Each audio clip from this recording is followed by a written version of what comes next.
colpisce la nascita di Confindustria Veneto Est. La fusione tra le imprese di Treviso, Padova, Venezia e Rovigo diventa la seconda Confindustria d'Italia dopo Assolombarda. Le priorità il governo accelerare su mobilità e infrastrutture. Un'altra tragedia della strada nella Marca, 18enne di Volpago del Montello muore in sella alla moto, lo schianto nella tarda mattinata a Montebellune, il racconto dei testimoni. Stroncato da meningite batterica fulminante a soli 15 mesi, la tragedia ha colpito una giovane coppia di nazionalità ucraina residente a Belluno da molti anni, autorizzato l'espianto degli organi.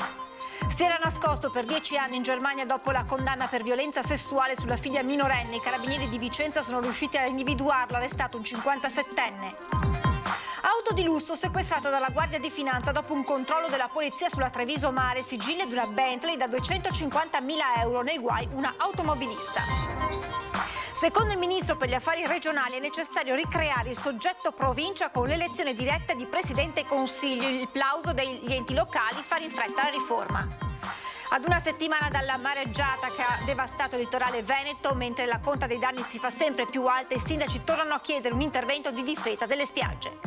Il racconto della sindaca di Loreggia, di professione infermiera, che ieri ha salvato un 55enne colpito da infarto al ristorante. Ho fatto quello che chiunque avrebbe fatto sapendo come muoversi. Serve una maggiore cultura del primo soccorso. Buonasera, ben ritrovati con l'edizione regionale dei telegiornali di Antenna 3, questi i titoli, ma vi presento subito in apertura il sondaggio di questa sera. Vi chiediamo di rispondere ad un quesito strettamente politico.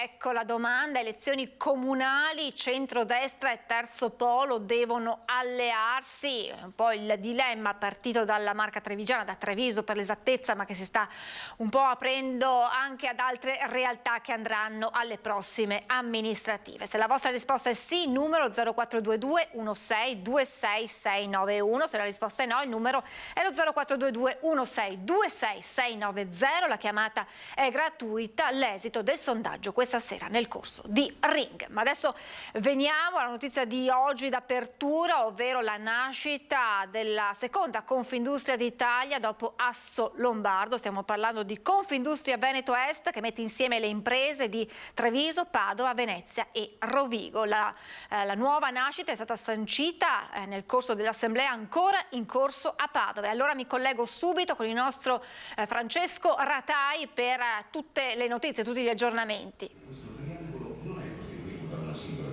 Buongiorno Francesca, buonasera ai telespettatori. È appena concluso il suo intervento il Presidente della Regione Luca Zaia, l'Assemblea Generale che ha sancito l'unione di Assindustria Veneto Centro, Padova e Treviso con Confindustria Veneto e Rovigo, alla presenza dei sindaci delle 4 città e del vice sindaco di Padova Andrea Michalizzi. È stato firmato l'accordo che vede Leopoldo Destro diventare dal 1° di gennaio il presidente della nuova associazione degli imprenditori.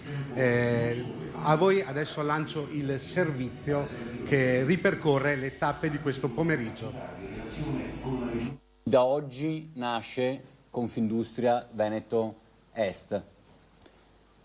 È un passo importante, ma lasciatemi dire è un inizio, quindi da domani mattina dobbiamo metterci a lavorare prontamente, perché fin dall'inizio ho detto che questo doveva essere un progetto che doveva mettere a terra tanta progettualità. Tra inflazione e crisi globali che si susseguono non c'è tempo da perdere, per questo il presidente designato di Confindustria Veneto Est detta già le sue priorità. Lo fa a margine dell'Assemblea Generale che segna la fusione di Assindustria Veneto Centro, già rappresentativa di Padova e Treviso, con Confindustria Venezia Rovigo, un percorso iniziato da tempo e che segna la nascita della seconda territoriale di Confindustria dopo la Assolombarda. L'obiettivo: contare di più in tutti i tavoli nazionali ed europei. Abbiamo il cuneo fiscale più alto dei paesi OCSE, quindi c'è bisogno di tagliare il cuneo fiscale di 5 punti. C'è bisogno di lavorare molto, e qua riguarda il Veneto, sulle infrastrutture. L'elenco è lungo, dall'alta velocità all'esigenza di interconnettere porti e aeroporti. Dopo però bisognerà anche pensare molto e anche con attenzione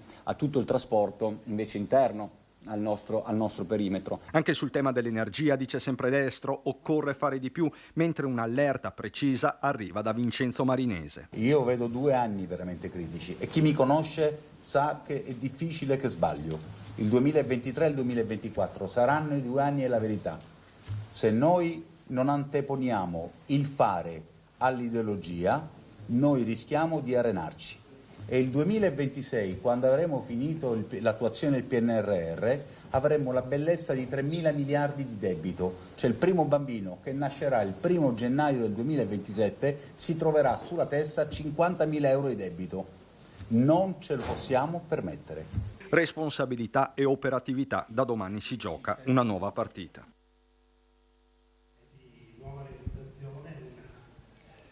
Ecco, questo dunque i temi trattati dai 2 presidenti delle 2 associazioni degli industriali che si sono fusi insieme creando appunto la seconda Confindustria più grande del paese. Presente il presidente Luca Zaia, il presidente della Regione Veneto, e ha voluto essere presente, seppur in collegamento, anche il Premier Giorgia Meloni, che ha fatto un punto sulla manovra e ha voluto appunto benedire questa nuova fusione. Sentiamo le voci dei presidenti. A un mese dal suo giuramento il governo ha già avviato il primo tavolo di confronto con tutte le associazioni di categorie ed è un dialogo che vogliamo portare avanti con costanza lungo tutto il nostro mandato. Certo, avremmo voluto avere più tempo per confrontarci, soprattutto prima della legge di bilancio, però la nostra è stata una corsa contro il tempo.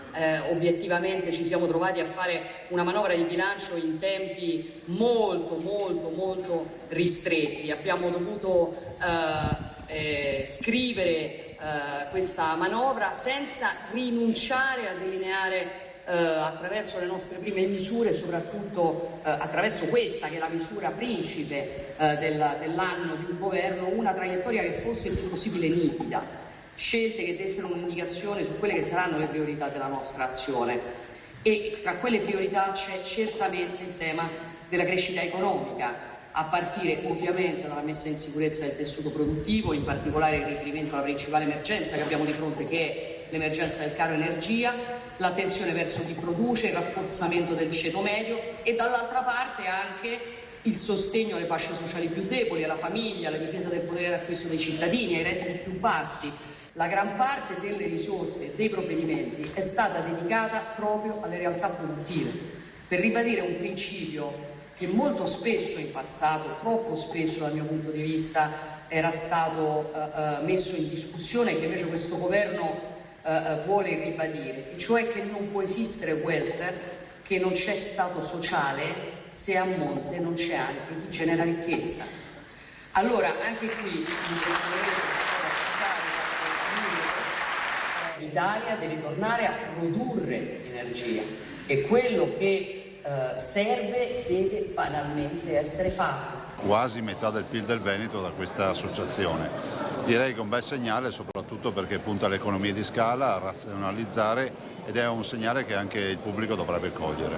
Direi che è fondamentale puntare all'economia di scala, ci permettono di risparmiare, di essere più efficienti e avere sempre come ultimo obiettivo, ovviamente che è il nostro principale, però è quello di dare servizio al cittadino, che tu sia associazione di categoria e quindi rappresentante di interessi piuttosto che un'istituzione. Ecco, quindi queste le 2 testimonianze del Premier Giorgia Meloni e del Presidente della Regione Veneto. Va sottolineato che il Presidente Marinese ha parlato di un taglio del cuneo fiscale forse troppo debole, per lui, per l'associazione che rappresenta, il 5% sarebbe stato sicuramente un taglio migliore per i lavoratori. Ora è in corso l'incontro tra i 4 sindaci, 3 sindaci più il vice sindaco di Padova Andrea Michalizzi. se ci fossero aggiornamenti vi richiederemo la linea. Francesca, ti restituisco la linea. Grazie davvero Francesco, ti lasciamo seguire i lavori in questa storica, possiamo definirla così, assemblea degli industriali a Padova. Passiamo adesso alla cronaca con l'ennesima tragedia sulla strada. In tarda mattinata nel Trevigiano, a Montebelluna, a perdere la vita un motociclista di appena 18 anni. Via Caldimezzo, incrocio con via Sabotino, a Caonada di Montebelluna, è qui che si è consumata l'ennesima tragedia sulle strade della Marca. In questo tratto, pochi minuti dopo le 12, ha perso la vita Davide Bon di Volpago del Montello, 18 anni compiuti ad aprile. Si tratta della 68esima vittima da inizio anno, in un bollettino che si allunga drammaticamente di giorno in giorno. Ancora da chiarire l'esatta dinamica di quanto accaduto, ma da una prima ricostruzione della polizia locale, intervenuta per i rilievi, un'auto condotta da una donna volta a sinistra per entrare in via Sabotino. Alle sue spalle una Volkswagen Lupo rallenta. È a questo punto che sopraggiunge la moto condotta da Davide. Il ragazzo, probabilmente nel tentativo di evitare l'impatto con l'utilitaria, avrebbe frenato, perdendo però il controllo della Cagiva 125. Il 18enne finisce violentemente a terra. È il conducente della Lupo, sotto shock, a chiamare per primo i soccorsi. In pochi minuti sul posto arrivano i sanitari del SUEM con l'elicottero e l'ambulanza.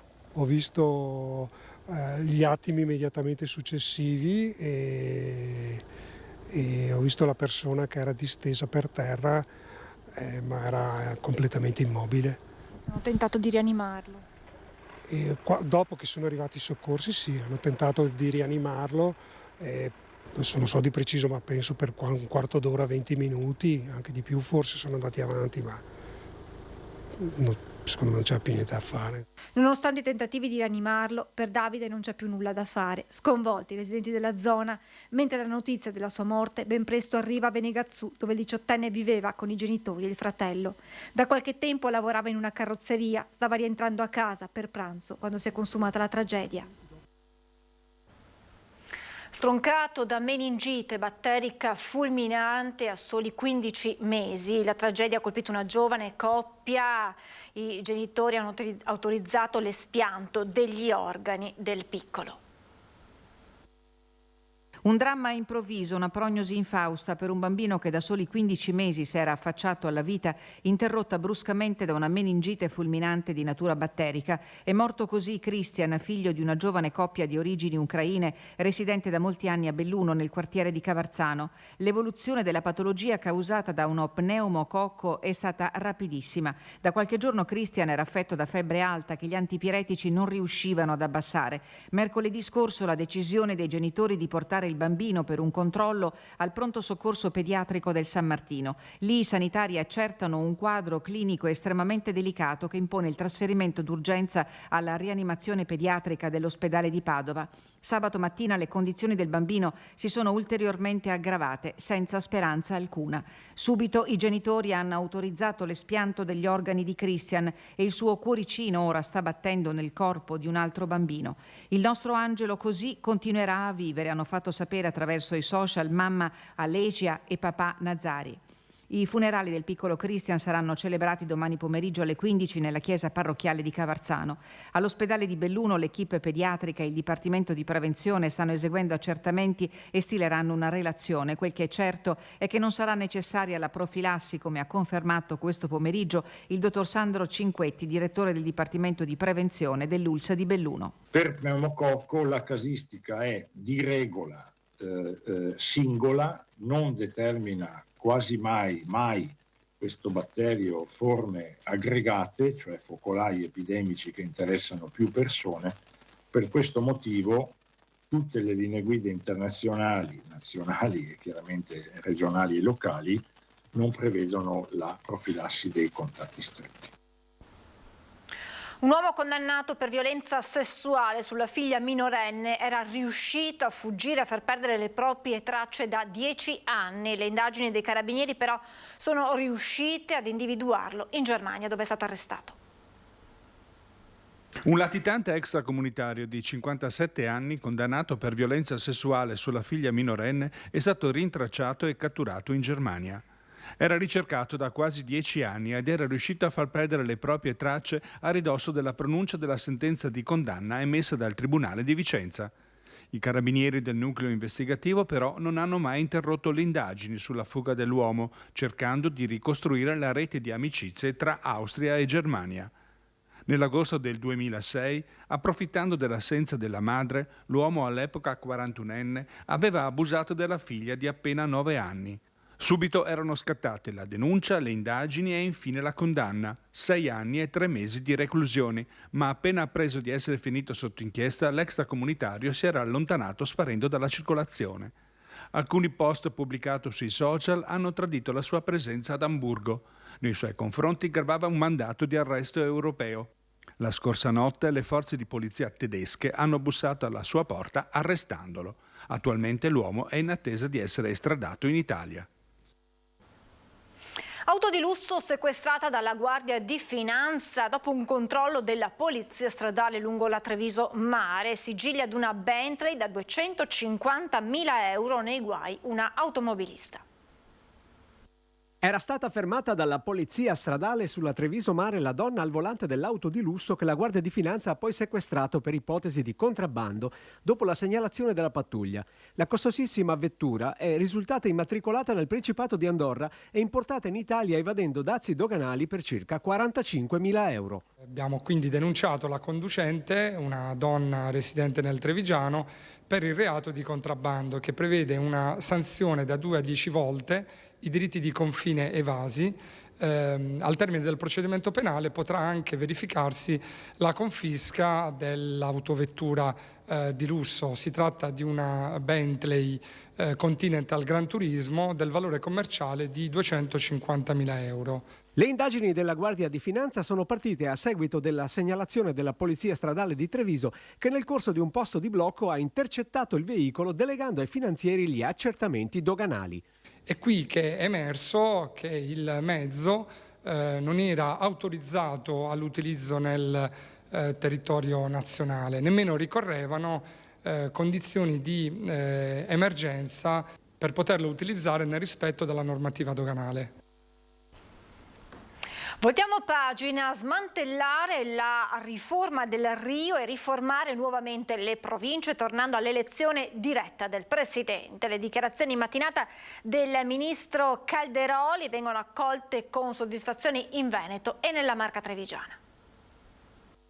Musica per le nostre orecchie, musica per l'Associazione delle Province Italiane e musica per il sottoscritto che sin da sempre ha detto che questa è una riforma sbagliata. Province si cambia ancora, così come prospettato in campagna elettorale, il nuovo governo ribadisce di voler mettere mano alla riforma del Rio. Credo che sia necessario ricreare il soggetto provincia che debba essere eletto nel suo presidente e nel Consiglio con un'elezione diretta, annunciato dalla Lombardia il ministro per gli affari regionali, il leghista Roberto Calderoli, che definisce determinante la ridefinizione di un soggetto intermedio fra regioni, comuni grandi e piccoli. La Del Rio, aggiunge Marcon, aveva illuso i comuni minori di poter trasformare le province in un ente che li potesse supportare, ma in realtà le ha svuotate di risorse e competenze. La riforma è questa, dobbiamo tornare a dare alle province le potenzialità per sopperire le mancanze dei comuni, dotandola tra l'altro anche di un organo pienamente legittimato dai cittadini e che possa svolgere a tempo pieno le funzioni chiamato a fare. Quindi si dovrebbe tornare all'elezione diretta del Presidente. Certamente è fondamentale, un esercizio di democrazia che negli enti locali citati in Costituzione viene meno solo per l'ente provincia. Al governo l'appello di fare presto e di far tesoro dell'esperienza acquisita nella ridefinizione delle province, che non devono però essere del tutto uguali al passato. Proprio come prima no, forse, però con gli aggiustamenti e con l'esperienza vissuta in questi 8 anni, secondo me daremo al Paese, daremo ai territori un ente che ha fatto un passo in più. A Jesolo la conta dei danni dell'ultima mareggiata ha superato il 1 milione di euro. Sul litorale preoccupa anche il possibile ripetersi di eventi diventati sempre più frequenti e si lavora ad una difesa strutturale della costa. Il sud del Veneto, cioè Chioggia, Rosolina, Portoviro, Porto Tolle, sono stati i comuni più colpiti, però abbiamo avuto danni anche a San Michele al Tagliamento, in parte a Caorle, Jesolo, ovviamente Eraclea e Cavallino Treporti. Qualcuno di più, qualcuno di meno, ma tutti i comuni del litorale veneto hanno subito danni anche molto seri dall'ultima mareggiata.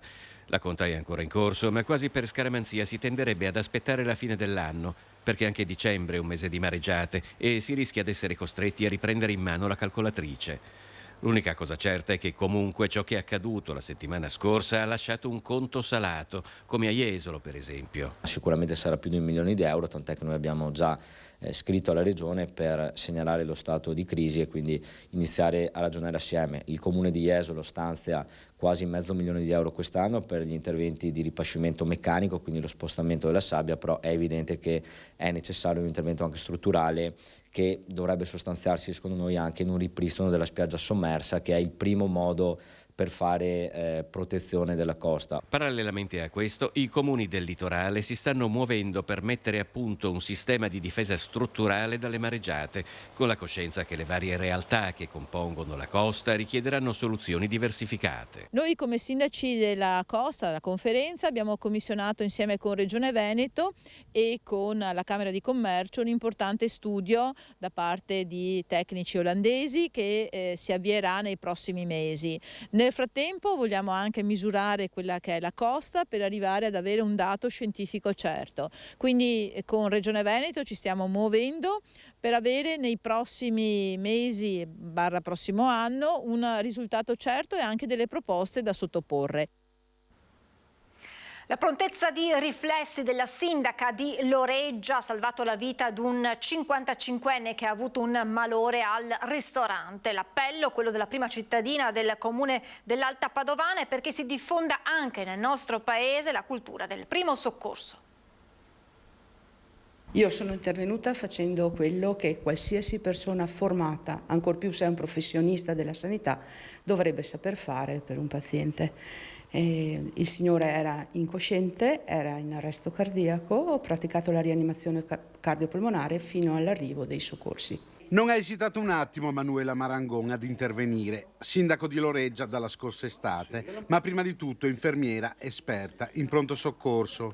È intervenuta subito perché il tempo in questi frangenti è essenziale. Io ho fatto la caposala del pronto soccorso dell'ospedale di Campo San Piero fino al 2018, un master in emergenza e urgenza e quindi sicuramente ho un bagaglio di nozione, una formazione che mi consente di affrontare le emergenze con una certa calma, che non è mai calma, però ho una professionalità alle spalle che mi consente di farlo. Ripeto, credo che qualsiasi mio collega avrebbe fatto quello che ho fatto. Il punto è che probabilmente questa cosa potrebbe essere fatta da molte altre persone formate. Ora il 55enne soccorso è ricoverato all'ospedale di Campo San Piero, fuori pericolo di vita. Il sindaco sottolinea con forza quanto sia importante formare la cittadinanza a prestare il primo soccorso. Importante sarebbe poter formare quante più persone possibili ad effettuare quelle che sono le prime manovre e il massaggio cardiaco è assolutamente una manovra non risolutiva, ma consente di allungare un tempo di morte e di far sì che si consegna una persona che possa avere ancora dei neuroni vitali e quindi non abbia degli esiti invalidanti permanenti con danni a quella famiglia, a quella persona e a tutta la società importanti, gravi. È davvero tutto, vi lascio le previsioni del tempo, grazie per averci seguito, buona serata.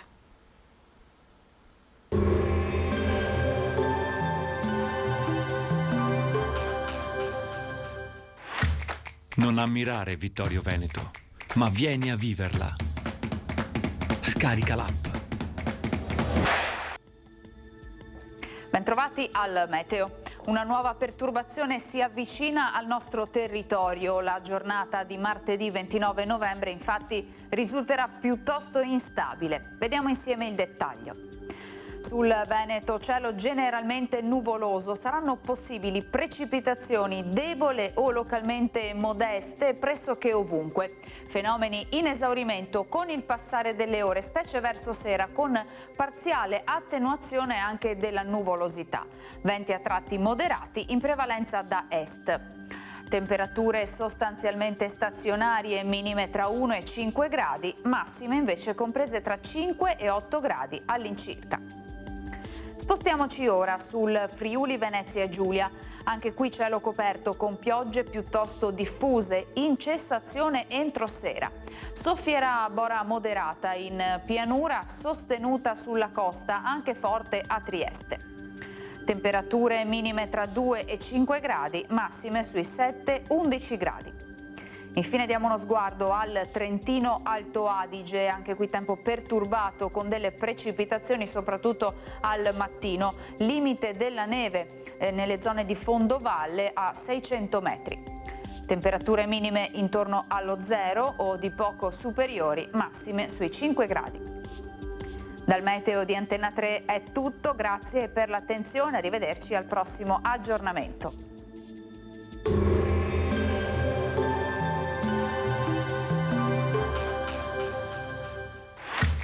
Non ammirare Vittorio Veneto, ma vieni a viverla. Scarica l'app.